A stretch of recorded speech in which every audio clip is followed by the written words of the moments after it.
Would it kill y'all to not be horny for like 2 seconds? Close the window! I hate both of you. And we are back with more Youthful Monarchy. The boys broke up and got back together like 55 times. August was a dick and everything went wrong. I've been sitting on my feelings for season 2 for a little while now. As usual, I was late, but you know, what can you do? A guy's busy, let me live. At first, I couldn't really put my finger on what exactly it was that the season left me with. By the end of it, it didn't have me craving season 3, but it did have me giving a good round of applause to a few characters. I think the main driving theme this season was pretty much everyone's inability to once again balance their emotions in healthy ways that don't lead to negative effects, or at least don't overlook the negative effects. So I can condense this talk about season 2 down to 2 couples.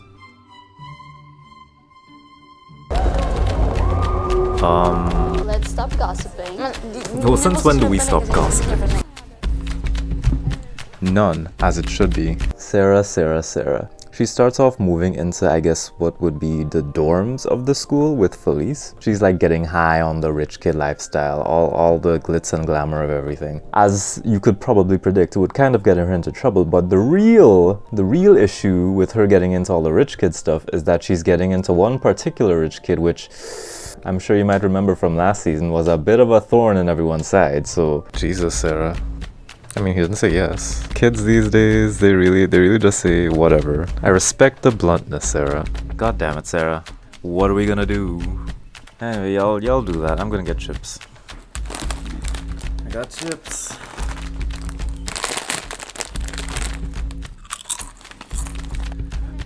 You have to have a shower. Ew. Disgusting. Absolutely disgusting. August has a bit of a breakdown in the first episode and she helps him through it, which was a pretty nice scene in my opinion. It shows experience in what Sarah's had to deal with in the past and how she extends that to someone who needs help. And they really try to show August in a sympathetic light here. However, it's still mostly down to him being pathetic in how he's being beaten down by the unyielding fury of the Crown Prince. I was expecting the season to kind of have August on the back foot since Will is not happy since last time, and I kind of underestimated just how much because they really digged into the fact that August is very messed up in the head, and at least he knows that. Still, the way August is framed, dressed, and expressed is giving underdog vibes. No more snarky, self-absorbed smiles, no more stupid hair, his outfit's not as uptight, and he's basically weeping. It's like August has been focused on being part of drama and creating drama that's honestly backfired for him, and Sarah's been navigating this new world, but it's still going to be a stressful situation. She's among other teens, she's got a lot of social cues to figure out. She too could use some time to bond with someone else. Two people with their own problems don't necessarily fix each other, but it's nice that they're keeping each other busy and away from problems in the meantime. To which I hope means he tried to leave behind the lifestyle that got him in this position in the first place. But oh boy. Sarah acts as a pipeline of info on Will and Simon to August, which inevitably goes wrong and ends up giving August a leg up on the boys, effectively betraying her brother's goodwill. The challenges presented for Sarah in this story are tough, because she's supposedly even younger than Simon and has to navigate all the drama in a space that she's only just getting acclimated to. And having relationship drama and friend drama on top of it all is just too much. It makes sense then that she ends up leaving her stay at the school's house, but potentially also screwing something else up in the process. August has to deal with a lot of Will's batterings in the beginning of the season, but since Will keeps whinging about having to give a speech and do dumb prince stuff, his mom and the royal business people end up having to make a plan B if Will actually renounces his position as king. Who better to take that position than the person who created all the drama in the first place? This is not ideal. He can't be the backup plan though. He cannot. It obviously can't be August, because that doesn't make sense. It doesn't make... Personally, my thoughts at this point were, we can't let August get rewarded for ruining Simon and Will's relationship. Will's gotta keep his position now. But then, is it really worth it if it just means giving up Simon? Is there even still hope for Will being with Simon? When I tell you my little old heart did a tiny flip for Simon when he was rising up in his school singing career. Not that I know what he's singing, but I'm sure it's very poignant. You have profanity. Literally had profanity. What are you Simon, what are you doing? I could have told you that. What the heck? You really thought you were gonna get away with that, huh? Profanity in the school song? I actually really enjoyed just seeing him happy and pursuing that. Much like Sarah with August, a distraction away from the drama that was present in season 1, allowing him to find happiness in something else. The subtitles I had didn't actually show the lyrics to Simon's song, but when he said to Will that the song was actually about him, I had to go look it up immediately. Like, what? That's some crazy shit.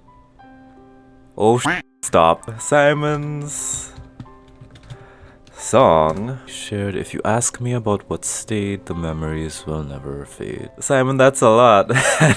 Despite it being a bit of a covert love song, it does actually fit really well with the concept of being a past student of a school. Assuming your school life isn't absolutely terrible, there are a lot of good memories that you make with the people that you interact with. It is romantic in a sense, the memories you have of your time in school, the whole package. It really is kind of like an ex that you have to break up with because you're getting older. One of his other distractions, which may not go that well, is the one in Marcus. As predicted, this new Marcus guy is a new potential love interest for Simon, but that's spurred on by the not so good advice from his well-meaning friends. Simon humors Marcus's attempts at good dates, after initially being a bit hesitant. But mixed signals would be a bit of an understatement to describe Simon's dealings with Marcus, as he straight up tries to jump the man's bones on the couch. Whoa, hold on. Marcus wants to be serious, and I suppose I would have described him as overeager if he didn't agree to take things slow. Still, these teens' concept of slow or serious is a bit out of my frame of reference. But hey, maybe I'm just too old-fashioned. Marcus presumes a fair bit of Simon's feelings, what with calling out his dad for his lack of an example of a functional family relationship, which I wouldn't have recommended, but I guess since Simon can't disagree considering the way he dragged that man through the river last season, the dynamic of him saying those things to Simon is really just based on how much of a clown Marcus is or not. At these early stages of the relationship, it just shows that he's a bit presumptuous.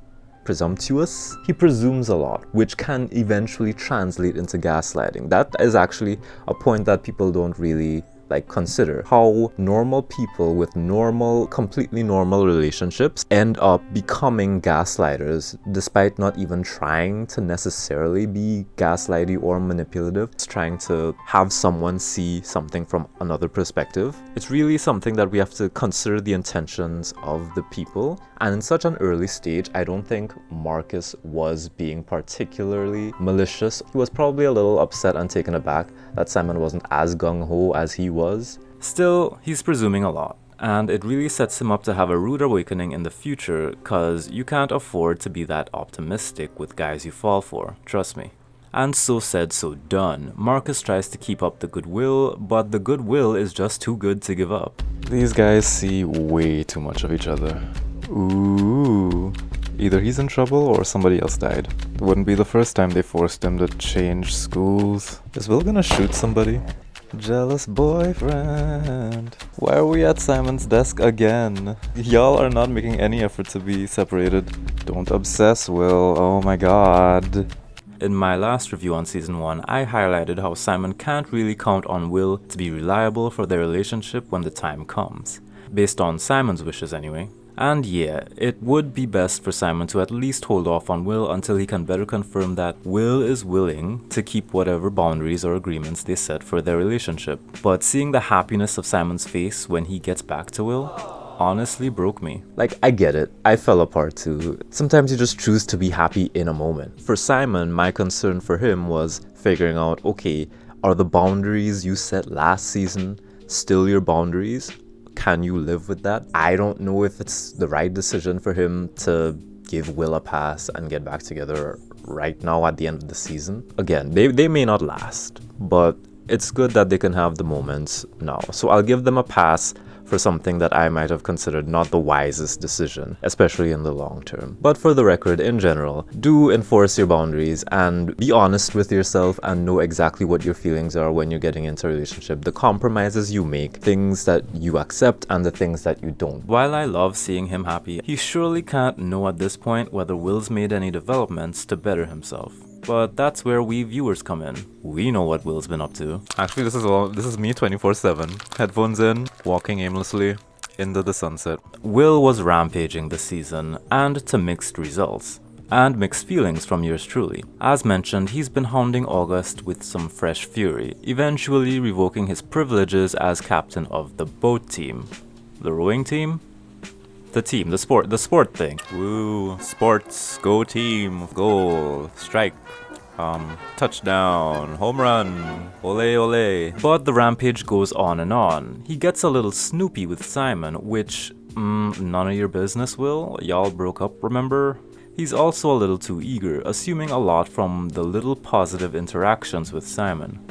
Good of Simon to hold out for a fair bit though. The man tried. But I will say that I didn't really appreciate the blatant hypocrisy when he learned that Will possibly may have had a snog with Felice. Cause like, Simon really thought that that was the play? Really? This is very dangerous cause Felice totally had a crush on Will. And you know Will's rebounding, so I'm glad I'm still eating for this. I've switched from chips and I'm now eating a granola bar. It's good granola. Oh, and yeah, Will did actually snog Felice. Moving on. One of the royal wet blankets has come around to make some changes around the school regarding the royals and those they consort with, including setting up August for kingly speech duties in case Will declines. And even worse, replacing Simon's song for the event that he was going to sing it at. I could handle a leaked sex video last season, but this? When Simon gets dropped the info that August was the one who leaked said sex video, he considers going for blood, but naturally there's a hitch. Fighting a member of the asshole 1% will be a messy fiasco, and even if Simon wins, it means that Will is still tethered to his responsibilities. Thankfully, Will leaves the choice up to Simon, which might be a bit of growth. It means a lot that he's not really kicking and screaming about it when it has quite a bit to do with him. The boys slowly get closer again with a few back and forths, and when they eventually end up in Will's room again, they really had me panicking for fear of a repeat incident. Yeah, thanks, I really need to see that. He had a mental breakdown. Also, you smell like vomit. The curtains, the blinds. Close the curtain! Did you lock the door? Is there any security? Will has some more royal corruption meetings with August, where August bandies some threats around about how he'll have the last guy that took a fall for their royal misdeeds take the fall again. This dude is way too easy to walk over. Anyway, the main takeaway from this meeting is that August is still the worst month of the year. So Will warns Simon, they confront August directly, and while everyone else is here to talk things out, Will said, nah, screw that nonsense. Straight up pointing a gun at August and being like, motherfucker, I will shoot you if you don't tell me the information. Like, that's a lot. I don't know if that's a red flag. That's probably a red flag, but anyway, Will's about to pop a cap in August, and I don't know if they'd clean that up as nicely as they did the sex video. With everything blowing up, Sarah presumably breaks off things with August for good. One can only hope. We all know that these men can really pull you back in when you don't want to be. But I'm sure she's done, as she makes a call to the police to report August for his awful deeds. And in the pièce de résistance, Will tells August to absolutely F off his throne as he delivers the royal school speech himself. I wanted Will to say the things that needed to be said. And for the most part, he said all of it. Preach. Yes, record this. Write that down. Write that down. You know what? This is fine. This is fine. So, do we quit?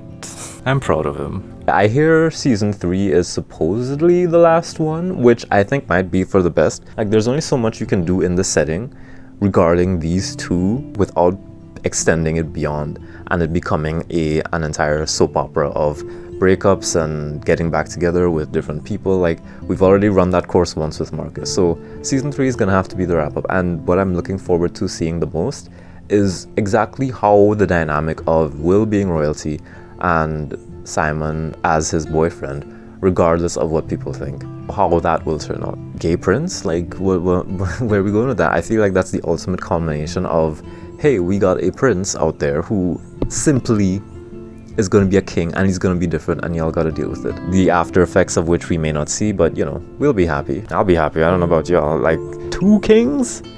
For real? Oh my god, is August defending Simon? Now that's character development. They really changed August's whole ass character in this season. The whole character, the whole thing. He doesn't even look as annoying anymore. How'd they do that? That's weird.